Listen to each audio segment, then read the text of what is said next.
So let me show you some things. This office is different and runs differently than that office. They're not the same animal. So first of all, you got to understand the business that you're in. We all make little holes in people's teeth. I get that. But there's a different way to do these different practices, so you got to work out that strategy. And there's no MO for me on which one's better than the other.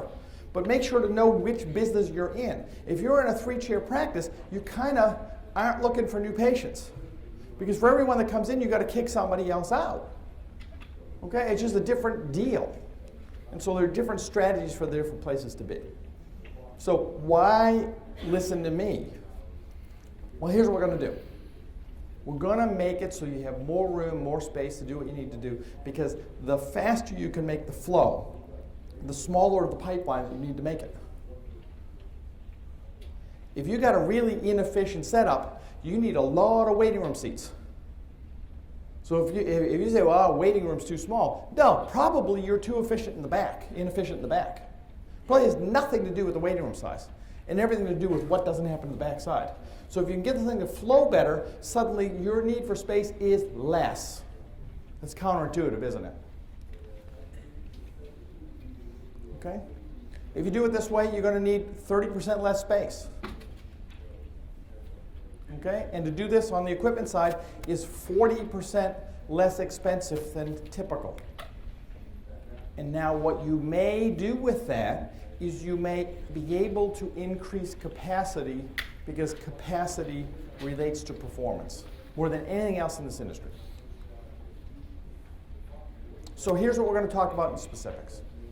First, the technical problems that we all have. I want everybody to agree on the technical problems, and then let's go ahead and knock those off and solve them. Is this a reasonable list of the technical problems that you see in your office? Is there anything else that isn't on this list that you would like me to discuss today? Because I only have 330 slides for 3 hours, and so I might be able to fit that in. Got anything else?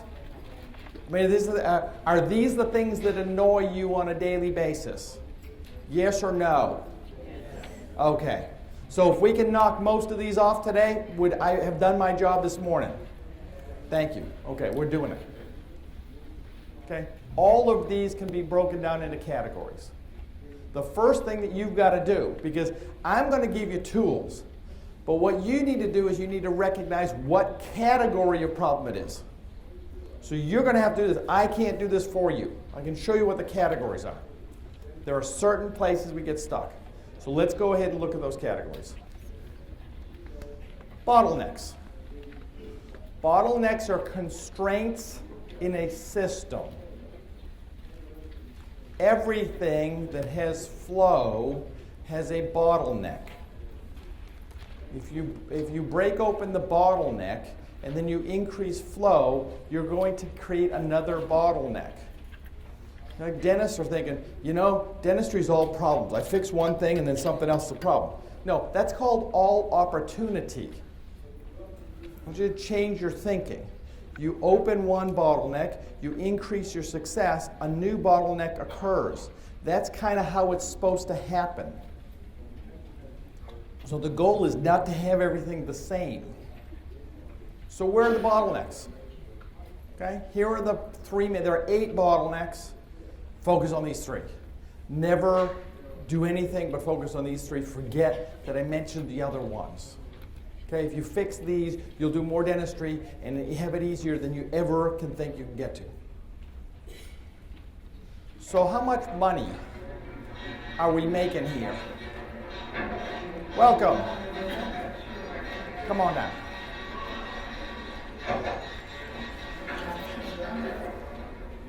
How much money is being made here? Okay, none. Okay, how much happier are these customers? Drooling, standing in a hallway. Okay, this is great, right? I mean, you're in a hotel here, right? At the end of the hotel stay, they say, why don't you go down to the front desk, stay in the line, okay, and just hang out there and wait for somebody to get around to dealing with you. How happy would you be? It'd be like burning Marriotts down across the country. That would be so PO'd. Okay? So now, and I'm not drooling when I go to the front, usually I'm not, the front desk of a, like hotel, depends on what the night was. But here, I mean, these people are drooling. Their hair's all messed up, right? And we're making them stand around, and then we ask them to make buying decisions about what they want to do next. Okay, well, let me tell you what my buying decision would be. I want the hell out of here. Okay, it's no. Right? Does that make sense? So why do we do that? Why do we do that? It doesn't make any sense. Okay, if Marriott can figure this out, how much does it cost to stay in a hotel? Couple $100? How much does the Crown cost in your office? Close. Oh, sorry. Oh, yeah. Different deal, okay? Different deal. How much? $2,400, okay? Okay, my cards are way cheaper, okay? That's good, but you're good. Okay, so I want to be talking to you later, okay? That's awesome, okay? So I'm just saying, okay? It's a lot of money, okay? It's like 24 hours I can stay in a hotel room, okay? I get to stay in a hotel room 24 hours, right? And I get like mints on the pillow, okay? Somebody comes in and tends me, okay? Nice, and I get to use the gym. You get like an hour and a half in my office to do a crown, it costs over $1,000, and like I got to stand in line. And nobody's making money on that? I can't charge. So that is a bad plan, is what that's called. So sterilization. How much? That is not a sterilization system. Okay? That is not a sterilization system. Though they have a method of making their sterilization go faster. It's called Mountain Dew. I can do it, I can clean it. I got it. Okay, that's not a system. Some stuff on a counter. Okay? Now that's a system, okay? But that's like a $50,000 system. I was at the first dental manufacturers meeting when they invented the Sтерicenter. And here's how the focus group, they hired like, I don't know, were you at that meeting? It was an awesome meeting. I can't go to the manufacturers meeting anymore in Chicago because I'd have to wear like a carrot top wig to blend in or something. And so they said, we hired some consultants and here's what we're gonna do. We figured out the dentists are willing to pay like over $30,000 to not worry about sterilization. And so we're gonna have these lights, okay? We're gonna have these lights, colored lights, and just like shiny objects, and they will buy this. And so here's the only pathetic part. They were right, okay? And I'm gonna show you that probably you don't need to do this, okay? But you need a system. But that ain't the system. I mean, I wouldn't mind if they came up with a good system, but they didn't. Treatment rooms. Harry, you might find this one.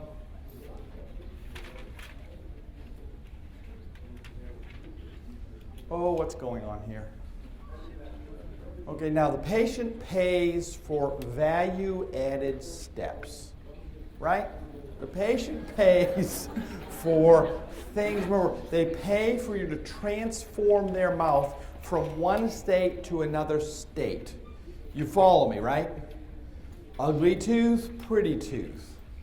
Really ugly tooth, red hole in the bone. Okay, something like that. That's what they'll pay for. Is anything really happening here that somebody should be paying for? Here's the bad part. When you go back to your practice and you put a stopwatch on what you're doing and you look at how much of the time is actually transforming the patient's tooth or mouth from one state to another state, there's a whole bunch more of this, hopefully not this bad, okay, but there's a whole bunch of this that happens. In fact, 80% of the time in most practices are non-value added.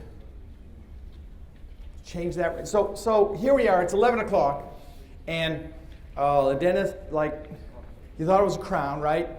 And so we gotta get this done, and now we got one more patient we gotta get in this room, right? How long is it gonna take to turn this room around? You might as well burn this room, just turn it around. Just get a dozer in. build a new room, be faster than cleaning that room up, disinfect everything that's out there. You got to be kidding me. Okay? So why is this a cosmetic dentist? This is a cosmetic dentist because if this guy doesn't charge $1 zillion for his procedures, there's zero chance he can make any money because they can do like 3 procedures a day in that room. Now, here's the deal. Airlines. I fly a lot. Okay? I'm TSA, whatever, automatically because I'm on a damn plane so much. Okay? That's not a good thing. Okay? It's not like you don't feel good when you get that. Okay, and why it would be me that they clear is creepy, but does that make me feel more secure? So anyway, planes have a speed limit, right? They're going to fly so fast. Some airlines make money, some airlines lose money. It's magical, right? Somebody gave me United Airlines. Here's what I would do. It's your birthday, here's United Airlines. I would take all the vice presidents, I would buy them all tickets, I'd put them all on Southwest, and I would go, don't come home till you figure out how to turn a damn plane around in 20 minutes. Okay? Because the plane I came in on took 45 minutes for them to load the plane. Okay? It's the same plane that I flew on last week that they loaded in 20 minutes. There's a speed limit up there. Okay? There's no speed limit on the ground. And one airline can figure out how to turn around in 20 minutes, and the other one takes an hour. Okay? That's no different than this. Because the rate limiting step on turning around a treatment room is the rate of time it takes for the disinfectant to work, which is apparently 4 minutes. So if it takes you 15 minutes, which it does, we just blew a quarter of an hour that we didn't have to. Okay, so we're going to talk specifically about that. So now let's turn to bottlenecks.